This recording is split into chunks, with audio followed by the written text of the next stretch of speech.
Hey guys नमस्कार, आप लोगों का टॉप 10 क्लासेस के प्यारे से यूट्यूब फैमिली पर स्वागत है। तो गाइस आज की लेक्चर में हम लोग बात करने वाले हैं कक्षा 12 की भौतिक विज्ञान की अध्याय नंबर 2 के न्यूमेरिकल का। आज का जो न्यूमेरिकल है वो आप मित्तल प्रकाशन से मिलने वाला है दोस्तों। और आज के बाद ये जो मित्तल प्रकाशन की जो सीरीज है, यानी मित्तल प्रकाशन के जो भी न्यूमेरिकल है वो आपको डेली टू डेली मिलते जाएंगे दोस्तों। और आपका जो है एग्जाम होने से पहले मित्तल के हर एक चैप्टर के सवाल को पूरा कर दिया जाएगा। चलिए दोस्तों लेक्चर को स्टार्ट कर लेते हैं बिना टाइम को गंवाए हुए। तो आपको स्क्रीन पे चैप्टर नंबर 2 का सबसे पहला सवाल दिखाई पड़ रहा होगा दोस्तों। और जो ये सवाल दिखाई पड़ रहा है, ऐसे सवाल जो है आपके कंपटीशन में कई बार भी पूछे जाते हैं और एग्जाम में भी ये सब प्रश्न कई बार पूछे जाते हैं। इन प्रश्नों को आप जो है एकदम आसान तरीके से लगा सकते हो दोस्तों। इसको लगाने के दो तरीके होते हैं। अब चलिए पहले आपको स्क्रीन पे दिखाई पड़ रहा होगा तो आप प्रश्न को पढ़ सकते हैं, फिर हम भी प्रश्न को पढ़ रहे हैं, देखते हैं कि प्रश्न क्या कर रहा है आपका। पारे की 27 एक समान बूंदों में प्रत्येक का 10 वोल्ट के विभव तक आवेशित किया गया है। यदि इन बूंदों को मिलाकर एक बड़ी बूंद बनाई जाए तो बड़ी बूंद पर विभव कितना होगा। तो आपको प्रश्न दिखाई पड़ रहे होंगे, आप वहां से जरूर पढ़िएगा। क्या कह रहा है, जबरदस्त सवाल है और बहुत बढ़िया है। देखो कह रहा है कि छोटे छोटे जो बूंद है वो पारे के कितनी बूंदे हैं भैया, 27 है। कितनी बूंदे हैं, 27 बूंदे हैं। और प्रत्येक का विभव 10 वोल्ट है। कितना है, 10 वोल्ट है। प्रत्येक का जो विभव है ना वो 10 वोल्ट है। और कह रहा है इन 27 बूंदों को मिलाकर, इन 27 बूंदों को जोड़कर मिलाकर एक बड़ी बूंद बनाई गई है। कितनी भैया, एक बड़ी बूंद बनाई गई है। और उसके बाद कह रहा है कि इस बड़ी बूंद का विभव ज्ञात करना है। इस बड़ी बूंद का विभव बताना है।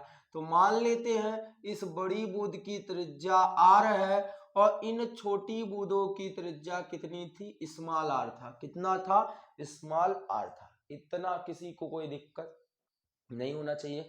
तो गाइस आप ध्यान से समझिएगा कि जो आपकी छोटी छोटी बूंदें मिलाकर जब बड़ी बूंद बनाई जाती, जब भी ऐसा सवाल पूछता है तो एक आपका लंबा प्रोसेस होता है और एक छोटा सा प्रोसेस होता है। तो छोटे से प्रोसेस से आप सवाल को बहुत जल्दी लगा सकते हैं और लंबे वाले प्रोसेस से तो काफी लंबा जाता है सवाल गाइस। तो चलिए हम बात करते हैं कि इन छोटी बूंदों को मिलाकर। तो एक बात याद रखना कि जब भी कभी कोई 27 बूंद हो, 64 बूंद हो, चाहे जितनी बूंदें हो, मिलाकर जब बड़ी बूंद बनाई जाती है तो एक चीज कॉमन रहता है। छोटी बूंद का आयतन और बड़ी बूंद का आयतन बदलता नहीं है। छोटी बूंदों का आयतन बराबर बड़ी बूंदों का आयतन। तो यहाँ लिखेंगे, यहाँ क्या लिखेंगे, ये 27 बूंदों का आयतन। क्या लिख देते हैं, 27 बूंदों का आयतन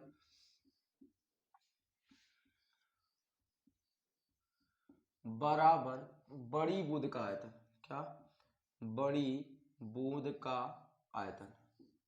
चलिए बात करते हैं अब बूंद आपका क्या है, गोला है। तो गोले का आयतन होता है 4/3 पाई। इसकी त्रिज्या, प्रत्येक की त्रिज्या कितनी है, r। तो 4/3 पाई r क्यूब। चलिए और गुने, ये तो एक बुध का है, 27 बुध की बात हो रहा है तो 27 का गुना कर देते हैं। अब इधर बात करते हैं, बड़ी बुध का आयतन कितना हो जाएगा, बड़ी बुध का आयतन हो जाएगा 4/3 पाई कैपिटल R का क्यूब हो जाएगा, क्योंकि वहां त्रिज्या कैपिटल R है।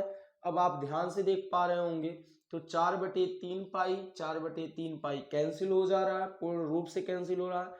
फिर उधर इधर बचा 27 R क्यूब बराबर कितना है, कैपिटल R क्यूब है, देख रहे हैं।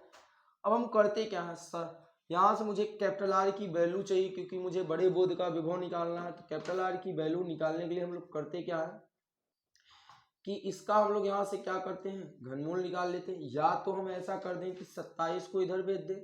27 को यदि हम लोग इधर की तरफ भेज देते हैं तो ये स्मॉल r क्यूब बराबर क्या हो जाएगा, कैपिटल R क्यूब बटे कितना हो जाएगा, 27 हो जाएगा। ठीक, अब हम क्या इन्हें ये लिख सकते हैं दोस्तों, क्या इन्हें हम r/3 का क्यूब लिख सकते हैं, बिल्कुल लिखा जा सकता है। r का क्यूब करेंगे तो r क्यूब आएगा और 3 का क्यूब करेंगे तो 27 आ जाएगा। तो इसीलिए हम लोगों ने ये लिख दिया। अब अगर हम घात की तुलना करेंगे, घात की क्या करने पर, तुलना करने पर, घात की तुलना करने पर, तो जब घात की तुलना करेंगे तो ये क्यूब क्यूब से कैंसिल होगा, तो आर बराबर क्या बचेगा, कैपिटल आर बटे 3, यानी ये जो स्मॉल आर है उसकी त्रिज्या कैपिटल आर के बराबर है, और क्रॉस मल्टीप्लाई कर दिया जाए तो कैपिटल आर बराबर मिल जाएगा 3 गुणे आर, ये 3 इंटू आर के बराबर मिल जाएगा। अब मुझे क्या निकालना है, मुझे तो विभव निकालना है। क्या निकालना है, विभव निकालना है, किसकी, बड़ी बूंद की। तो आइए हम लोग हल करते हैं। अब दोस्तों हमने कैपिटल आर की वैल्यू निकाल लिया है। इसके बाद हम बात करते हैं बड़ी बूंद की विभव। किसकी बात करते हैं, बड़ी बूंद का विभव। ध्यान से देखिएगा, बड़ी बूंद का जो विभव का फार्मूला होता है वो हमको बताया गया दोस्तों, आपको भी पता होना चाहिए, 1/4 pi epsilon not capital Q बटे आर। कैपिटल क्यू बटे कितना हो जाएगा, आर हो जाएगा। इतने टोटल की वैल्यू क्या होता है, 9 गुणे 10 घाते 9 होता है, ये कैपिटल क्यू। ध्यान दीजिएगा, ये जो कैपिटल क्यू है ऐसे छोटे छोटे मान लेते हैं, इनका आवेश क्यू होगा, क्यू होगा, क्यू होगा, तो क्यू क्यू क्यू क्यू कितने क्यू, 27 क्यू मिलकर बड़ा सा क्यू बनाए हैं। अर्थात ये जो कैपिटल क्यू है वो 27 क्यू के बराबर होने वाला है। किसके, 27 क्यू के क्या होगा, बराबर होगा। कि हाँ, क्यू के स्थान पर रखेंगे 27 गुणे क्यू, और कैपिटल आर की वैल्यू है 3 गुणे आर। किसके बराबर, 3 गुणे आर के बराबर है। यदि थोड़ी सी अगर हम लोग इसको यहाँ पर अगर अंकीय मान हम हटा दें 1 मिनट के लिए, अगर इनको ऐसे रखे रहे 1/4 पाई एप्सिलॉन नॉट रखे रहे, तो अब देखिए आपका गजब सा सवाल आने वाला है। देखिएगा, यदि हम 27 को बाहर करें, यदि हम इन 27 को बाहर करें तो ऐसे लिख सकते हैं 27 गुणे 1/4 pi epsilon not, 4 pi epsilon not गुणे क्यू बटे 3 आर है, 3 1 के 3, 3 9 27। अब आप ध्यान दीजिए, ये पूरा टोटल यहां से लेके यहां तक दिखाई पड़ रहा है, 1/4 पाई एप्सिलॉन क्यू बटे आर। ये एक छोटी बूंद का विभव है, ये एक छोटी बूंद के विभव के बराबर है। ध्यान दीजिएगा, छोटी बूंद का विभव, और हमने पढ़ा है कि एक छोटी बूंद का विभव तो 10 वोल्ट के बराबर है ना। किसके बराबर है, 10 वोल्ट के। तो 9 और गुणे क्या कर देंगे 10, 9 दहम्मा 90। तो जो बड़ी बूंद का विभव है वो कितना आ जाएगा, 90 वोल्ट आ जाएगा। यही आपका सवाल था। आप एक बार इसका आंसर जो है अपनी बुक में जरूर मिलाइएगा, क्या आपके आंसर मैच कर रहे हैं या नहीं कर रहे हैं। तो आपका आंसर मैच कर रहा है दोस्तों, 90 वोल्ट आया था। कुछ भी नहीं करना था, केवल आपको यहाँ से कैपिटल आर की वैल्यू निकालनी थी। कैपिटल आर की वैल्यू आपने निकाला कैसे, इसका आयतन और इस 27 गोलों का आयतन बराबर करके आर की वैल्यू आपने निकाल लिया, फिर बड़ी बूंद के विभव का फार्मूला लगाया, हल कर डाले। तो आप इसका एक स्क्रीनशॉट लीजिएगा, फिर हम बात करते हैं सेकंड नंबर प्रश्न की, जो कि दोस्तों सेकेंड नंबर प्रश्न आपको स्क्रीन पे दिखाई पड़ने लगा होगा, आप वहां से पढ़िएगा, फिर हम बात करते हैं। जस्ट सेकेंड नंबर का तुरंत बात करने वाले हैं। तो आपने प्रश्न पढ़ लिया होगा, प्रश्न को पढ़ने के बाद यदि आपको आते रहे तो आप उसको स्वयं एक बार लगाया करो, वीडियो को पॉज कर दिया करो कुछ देर के लिए। ये दूसरा सवाल क्या करा है, आसूत जल। ध्यान से समझना दोस्तों, आसूत जल, ऐसा सवाल एग्जाम में आपके कई बार पूछा है दोस्तों। इस सवाल की एकदम गहराई से देखिएगा। आसूत जल की 64 बूंदें, आसूत जल की 64 बूंदें, प्रत्येक की त्रिज्या 0.1 मिमी है। ध्यान से, आसूत जल की कितनी बूंदें हैं, कितनी बूंदें हैं, 64, यानी बूंदों की जो संख्या है वो 64 है। प्रत्येक की त्रिज्या कितनी है, 0.1 मिमी है। ध्यान से, हर एक छोटी बूंदों की त्रिज्या में मान लेता हूं स्मॉल आर, जो कि कितना है, 0.1 मिमी है। कितना है, 0.1 मिमी है। इसकी जो है अगर हम इसको मीटर में बदल दें दोस्तों, तो 0.1 गुणे 10 घाते -3 मीटर, क्योंकि हमको पता है ना कि मिमी को मीटर में बदलने के लिए, क्या, मिमी को मीटर में बदलने के लिए 10 घाते -3 से मल्टीप्लाई करते हैं। इस बात को ध्यान से समझिएगा। आगे क्या करा, तथा आवेश जो है 2/3 गुणे 10 घाते -12 कूलाम है। कितना है, जो आवेश है, प्रत्येक का जो आवेश है वो 2/3 गुणे 10 घाते -12 कूलाम है। कितना है, 2/3 गुणे 10 घाते -12 कूलाम है। मिलाकर एक बड़ी बूंद बनाते हैं। तो बड़ी बूंद का विभव ज्ञात कीजिए। मिलाकर एक बड़ी बूंद बनाते हैं और बड़ी बूंद का क्या ज्ञात करना, विभव ज्ञात करना। तो आपको मिला जुला के बड़ी बूंद का विभव ज्ञात करना है। प्रश्न समझ में आ रहा है? कुछ प्रश्न आपको समझ में आया है? प्रश्न आपसे क्या कह रहा है, ध्यान से समझिएगा। वो कह रहा है ना कि मुझे बड़ी बूंद का विभव चाहिए, जस्ट इससे पहले वाले सवाल के जैसा है। पहले वाले सवाल में आपको डायरेक्ट विभव दे दिया था और यहाँ पर विभव न दिया है, आपको विभव निकालना है। तो आसान तरीके से हम लोग निकाल सकते हैं दोस्तों, एकदम जबरदस्त। केवल मुझे आर की तो वैल्यू चाहिए, कैपिटल आर की। देखो ऐसे छोटे छोटे बूंद मिलकर, छोटे छोटे बूंद कितने बूंद, 64 बूंद। छोटे छोटे बूंद मिलकर कि एक बड़ा सा बूंद बना देते हैं। कितना, एक बड़ा सा बूंद बना देते हैं जिसकी त्रिज्या क्या मान लेते हैं, एक कैपिटल आर मान लेते हैं। और इनकी त्रिज्या कितनी थी, स्मॉल आर था। तो मैं बोल रहा हूं अगर मान लूं कि इन 64 बूंदों का जो आयतन होगा, 64 बूंदों का जो आयतन होगा, 64 बूंदों का आयतन मिलके वो बड़ी बूंद का आयतन हो जाएगा, बड़ी बूंद का आयतन। ध्यान से, अब 64 बूंदों का जो आयतन है वो होगा 64 गुणे 4/3 पाई आर क्यूब, और इसका होगा 4/3 पाई कैपिटल आर क्यूब। इधर देखो 4/3 पाई से कट जाएंगे। अब ये 64 को उठा के हम उधर कर दें तो क्या आ जाएगा, आर क्यूब बराबर, ध्यान से देखिएगा, आर क्यूब बराबर इधर मिलेगा आर क्यूब बटे 64। ठीक, इतनी बातें समझ में आ रही। क्या अगर हम इधर से बात करें, क्या हम इसे ये लिख सकते हैं आर बटे 4 का क्यूब? बिल्कुल, क्योंकि आर का क्यूब करेंगे तो आर क्यूब मिलेगा और 4 का क्यूब करेंगे तो 64 मिल जाएगा।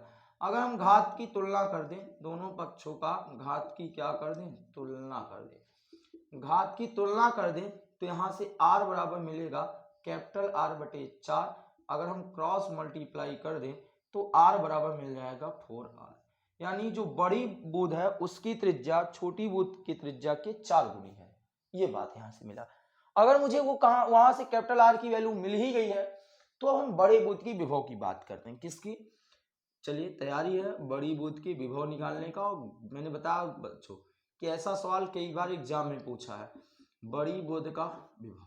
चलिए, विभव का फार्मूला हम लोग जानते हैं, 1/4 pi epsilon not capital Q. मान लेते हैं ये कैपिटल क्यू बटे कैपिटल आर है, बड़ी बूंद की बात हो रही है। चलिए, कुछ भी नहीं करना है, ध्यान से देखना है कि इनकी वैल्यू जो होती है, टोटल ऑफ इनकी वैल्यू होती है 9 गुने 10 घाते 9। अब आपको पिछले वाले सवाल में तो छोटे बूंद का विभव डायरेक्ट दे दिया था, तो इस बार तो छोटे बूंद की विभव भी नहीं दिया है। तो करोगे क्या, आप निकालो ना, आराम से निकालिए।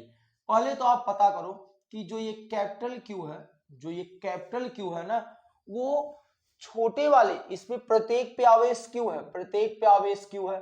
1 क्यू, 2 क्यू, 3 क्यू, कितनी बार आया यार, 64 बार आया ना, तो 64 क्यू के बराबर हो जाएगा। जो कैपिटल क्यू है वो 64 क्यू के बराबर हो जाएगा। ध्यान रखेंगे 64 क्यू और बटे कितना आर। आर की वैल्यू आप देख रहे हैं, आर की वैल्यू कितनी है, 4r है। देख लीजिए आर की वैल्यू कितनी है, 4r है। और स्मॉल आर की वैल्यू यहाँ पर पता है, अब मान रख दीजिएगा आराम से, 9 गुने 10 घाते 9, 64 रखिए। और क्यू का गुणा यहाँ रख करते हैं, क्यू की वैल्यू दी गई है 2/3 गुने 10 घाते -12। आराम से सवाल को केवल हल कीजिएगा दोस्तों, कुछ भी हार्ड नहीं लगने वाला है, ध्यान से। इंटू 4 है, इंटू आर। आर की वैल्यू कितनी है, देखिए आर की वैल्यू कितनी है, 0.1 गुने 10 घाते -3। सबसे पहले तो आप आराम से कीजिएगा कि ये जो यहाँ पॉइंट है, ये पॉइंट हटाएंगे तो ऊपर एक 10 का गुना हो जाएगा दोस्तों, इतना तो आपको आना चाहिए। अब देखिए ये जो 3 है इनको गुने इधर नीचे करो थोड़ा सा, तो 10 घाते -3 से ये कटेगा तो यहाँ माइनस केवल 9 बचेगा। बात समझिएगा, 3 तो कम हो गए, यहाँ एक बचा है, कोई वैल्यू ही नहीं है, ये काट सकते हैं आप। 3 1 के 3, 3 3 का 9, 4 1 के 4 और 16 चौके कितने हो जाएंगे, 64। यानी नीचे कुछ भी नहीं बचा, केवल ऊपर जो भी बचे हैं। अब देखिए ये +9 और ये -9 कट जाएंगे। अब आपके सामने बचा 16 दूनी 32 और ये बचा है 3 गुणे 16 गुणे 2 गुणे 10, तो 16 48 दूनी 96 धम्मा 960। यानी जो बड़ी बूंद का विभव आया वो कितना आया दोस्तों, 960 वोल्ट आया है। तो अब आज के बाद अगर ऐसा सवाल एग्जाम में पूछता है तो उसको तोड़ेंगे नहीं, फोड़ेंगे नहीं, एकदम चूर चूर कर डालेंगे और एग्जाम में हल करके आएंगे दोस्तों। तो आप इसका एक स्क्रीनशॉट लीजिएगा। फिर हम बात करने वाले हैं थर्ड नंबर की। तो आपको स्क्रीन पे प्रश्न नंबर 3 दिखाई पड़ रहा होगा। क्या कर रहा है, 25 माइक्रोफैराड धारिता के संधारित्र की प्लेटों के बीच 250 वोल्ट विभवांतर लगाने पर, यानी क्या कर रहा है, यदि आप इनको डायग्राम से समझना चाहते हैं तो ये 25 माइक्रोफैराड की कोई संधारित्र है ना, उसके बाद इन दोनों प्लेटों के बीच अगर हम 250 वोल्ट का क्या लगा दें, 250 वोल्ट का विभवांतर लगा दें। ध्यान से समझिएगा, ये 250 वोल्ट हो गए और ये 25 माइक्रोफैराड हो गए। कह रहा है 25 माइक्रोफैराड संधारित्र की प्लेटों के बीच यदि हम 250 वोल्टेज लगा दें तो उसकी प्लेटों का कितना आवेश होगा, ये प्रश्न नंबर 3 में आपसे पूछा है। तो प्लेटों पर आवेश क्या होगा। तो एक खास बात, अगर आपने थ्योरी पढ़ा होगा दोस्तों, तो आप जानते हैं कि संधारित्र की एक प्लेट क्या होती है, प्लस होती है, और दूसरी प्लेट क्या होती है, माइनस होती है। तो इस बात को हम ध्यान देंगे, अर्थात जो भी आवेश की वैल्यू आएगी वो दोनों पर बराबर होते हैं। तो एक प्लेट पर प्लस हो जाएगा, एक प्लेट पे क्या हो जाएगा, माइनस हो जाएगा। तो वहां से देखिए C की वैल्यू आपको दी गई है, C की वैल्यू 25 माइक्रोफैराड है ना, 25 है या 2 माइक्रोफैराड है, ध्यान से आप लोग एक बार देख लीजिएगा। तो 25 माइक्रोफैराड है, यहाँ से थोड़ा सा लिखने में गलती हुई थी, 25 माइक्रोफैराड है। चलिए, तो C की वैल्यू कितनी दी गई है, 25 माइक्रोफैराड है। अब माइक्रो को जब फैराड में बदलते हैं ना, तो 25 गुने 10 घाते, माइक्रो को हटाते हैं फैराड में, 10 घाते -6 फैराड हो जाता है। और जो V की वैल्यू है वो तो आपको 250 वोल्ट दिया गया है। ऐसे ही आपको एग्जाम में लिखना है दोस्तों, कुछ भी नहीं करना, अलग अलग नहीं करना है। तो इसके बाद आपसे क्यू पूछ रहा है, क्या पूछा है, क्यू। तो आप जानते हो क्यू बराबर क्या होता है, संधारित्र पर जो आवेश होता है वो धारिता होती है C equal to q upon v, C equal to q upon v. तो आवेश होता है, यहां से देखिएगा, C बराबर आपने पढ़ा होगा Q बटे V। यदि हम क्रॉस मल्टीप्लाई कर दें तो Q की वैल्यू आ जाएगी C इंटू वी। C की वैल्यू हमारे पास है 25 गुने 10 घाते -6 और V की वैल्यू कितनी है, 250 है। अब आप गुणा कर दीजिएगा, इनका गुणा करेंगे तो 625, 25 25 आपने 625 और ये 0 और गुने 10 घाते -6, 1 2 3, 3 अंक इधर आ रहे हैं तो 6.25, ध्यान से 1 2 3, 3 अंक आए तो 3 ठो वहां से प्लस कर दीजिएगा, तो 10 घाते -6 प्लस 3 कर देंगे तो 6.25 गुने 10 घाते -3, ये आपके आगे कूलाम। ध्यान दीजिएगा, ये प्लस में भी आएगा और माइनस में भी आएगा, क्योंकि एक प्लेट पर प्लस होगा और एक प्लेट पर क्या होगा, माइनस होगा। इस प्रकार दोस्तों आपका जो ये तीसरा नंबर प्रश्न था वो क्या हो जाता है, कंप्लीट हो जाता है, और उसका जो डायग्राम है वहां पर बनाया गया है। अब हम बात करते हैं इसी आगे इसका जो चौथा प्रश्न है इसी क्रम का, उसकी चर्चा करते हैं। चौथा प्रश्न आपको स्क्रीन पे दिखाई पड़ रहा होगा, आप वहां से पढ़िएगा, फिर हम भी सवाल को पढ़ते हैं। क्या कर रहा चौथा नंबर सवाल, कि 100 पिको फैराड की एक संधारित्र, 100 पिको फैराड की एक संधारित्र, यदि हम यहाँ पर 25 माइक्रोफैराड को हटाकर क्या करें, 100 पिको फैराड की संधारित्र ले लेते हैं। उसके बाद क्या करा जानते हो, 100 पिको फैराड की संधारित्र है, उसके बाद 100 वोल्ट तक आवेशित किया गया। कितना आवेशित किया गया, 100 वोल्ट तक आवेशित किया गया, अर्थात ये जो बैटरी द्वारा आवेश दिया जा रहा था वो कितना हो गया, इस बार 100 वोल्ट दिया गया है। तो पूछ रहा है संधारित्र में संचित आवेश ज्ञात कीजिए, संधारित्र में कितना संचित आवेश होगा वो आपको बताना है दोस्तों। तो बस यही वाला फॉर्मूला हम लोग लगाने वाले हैं, संधारित्र में कितना, यही आवेश। तो ध्यान से देखिएगा, इस बार 100 वोल्ट की बैटरी से किसी भी संधारित्र को आवेशित किया जा रहा था, वो कितना आवेश उसमें जाके संचित होगा वो हमको बताना है। तो वही लिखेंगे, इस बार C की वैल्यू कितनी है दोस्तों, 100 पिको फैराड है, पिको को फैराड में बदलेंगे तो 100 गुने पिको को हम हटाते हैं तो 10 घाते -12 का गुना कर देते हैं, ये आ गए। अब आगे देखिएगा, ये C की वैल्यू है, फिर V की वैल्यू कितनी है, 100 वोल्ट है। V की वैल्यू कितनी है, 100 वोल्ट है। अब आपको Q पूछ रहा है, क्या पूछ रहा है, Q आपको फाइंड आउट करना है। तो Q बराबर होता है C into v, C into v. C की वैल्यू कितनी है दोस्तों, 100 है, C की वैल्यू 100 है। और जो V है वो V की वैल्यू देखिए 100 गुने साथ में है 10 घाते माइनस 12, और जो V की वैल्यू है वो कितना है, 100 है। चलिए 100 का गुना 100 से कर देते हैं तो 10,000 आ जाएंगे। कितना आ जाएगा, 10,000, और वहां से 10 घाते माइनस 12। चलिए अब क्या करते हैं कि 4 तो यहां से कम हो जाएगा, 1 2 3 4, 4 जब आपका कम हो जाएगा तो आ जाएगा 10 घाते माइनस 8 कूलम। तो Q की जो वैल्यू आई वो कितना आ गई, 10 घाते माइनस 8 कूलम। एक बार आप इसका आंसर अपनी बुक से जरूर मैच कराइएगा, क्या आपकी ये आंसर मैच कर रहे हैं। जी दोस्तों, आपके आंसर मैच कर रहे हैं, 10 घाते माइनस 8 कूलम ही इसका आंसर आया है।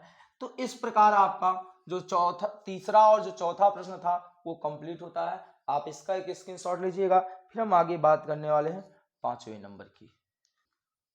5वां सवाल आपको स्क्रीन पे दिखाई पड़ रहा होगा। 5वां सवाल क्या कर रहा है कि एक संधारित्र को 100 वोल्ट तक आवेशित करने पर वह 2 माइक्रोकूलम आवेश ग्रहण करता है, तो संधारित्र की धारिता ज्ञात कीजिए। ये आपको बताना है। वो क्या कह रहा है जानते हैं कि कोई जो है संधारित्र है, कोई संधारित्र है, उसे हम 1000 वोल्ट तक आवेशित कर रहे हैं, 1000 वोल्ट तक आवेशित कर रहे हैं, अर्थात V की वैल्यू आपको दी गई है 1000 वोल्ट। क्या 1000 वोल्ट तक आवेशित कर रहे हैं, और वह कितने अपने अंदर कितना आवेश को ग्रहण कर रहा है, 2 माइक्रोकूलम। उसके बाद कह रहा संधारित्र की धारिता ज्ञात कीजिए। संधारित्र की धारिता अर्थात C आपको ज्ञात करना है, आपको C ज्ञात करना है दोस्तों। तो आराम से हम लोग हर सवाल को हल करेंगे, कोई भी यहाँ पर दिक्कतें नहीं आने वाली है। अब हमने फार्मूला क्या पढ़ा था, संधारित्र की धारिता, क्या संधारित्र की जो धारिता आप लोगों ने पढ़ा है फार्मूला, वो आपने पढ़ा होगा। अभी इससे पहले वाले भी सवाल को आपने इसी फार्मूले लगाया था। C इक्वल टू आपने पढ़ा है Q बटे V, क्या होता है Q बटे V। अब Q की वैल्यू तो दी गई है ना 2 माइक्रो, अब हटाना चाहो तो आप हटा दो इनको, यदि आप हटाना चाहते हो तो इन्हें हटा दीजिए। क्या इन्हें हम चेंज कर दें 2 गुने माइक्रो को कूलम में, तो 10 घाते माइनस 6 कूलम। तो यहाँ भी रख सकते हैं 2 गुने 10 घाते माइनस 6 कूलम, और बटे V। V की वैल्यू आपको दी गई है, कितना दी गई है, 1000 वोल्ट दिया गया है। अब आप देखिए 1000 वोल्ट है तो इसे हम ऐसे लिख सकते हैं 2 गुने 10 घाते माइनस 6 कूलम, और ये 1000 को लिखा जा सकता है 10 घाते 3, 1 2 3। अब ये 10 घाते 3 को जब हम ऊपर लेके जाएंगे तो 2 गुने 10 घाते माइनस 6, ये 10 घाते माइनस 3 नीचे प्लस है, ऊपर जाएगा तो क्या हो जाएगा, माइनस हो जाएगा, माइनस माइनस जुड़ जाएंगे, तो 2 गुणे 10 घाते माइनस 9, 2 गुणे 10 घाते माइनस 9 फैरड आ जाएगा। ये C की वैल्यू हो जाएगी। ठीक है भैया, ध्यान से देखिएगा, ये C की कितनी आ जाएगी, वैल्यू आ जाएगी। आपका ये 5वां नंबर हो गया। आज की क्लास यहीं तक दोस्तों। अब अगले क्लास में हम मिलते हैं और 6वें सवाल से स्टार्ट करेंगे और अंतिम सवाल तक लेके चलेंगे दोस्तों। आज की भी जो क्लास है काफी छोटी है, इसके लिए कोई दिक्कतें नहीं है दोस्तों, आप इसको इतने सवाल को हल कीजिएगा। तब तक के लिए इस वीडियो को देखिए और एंजॉय कीजिए। मिलते हैं आपको नेक्स्ट क्लास में। जय हिंद, जय Bharat. Thank you all dear student.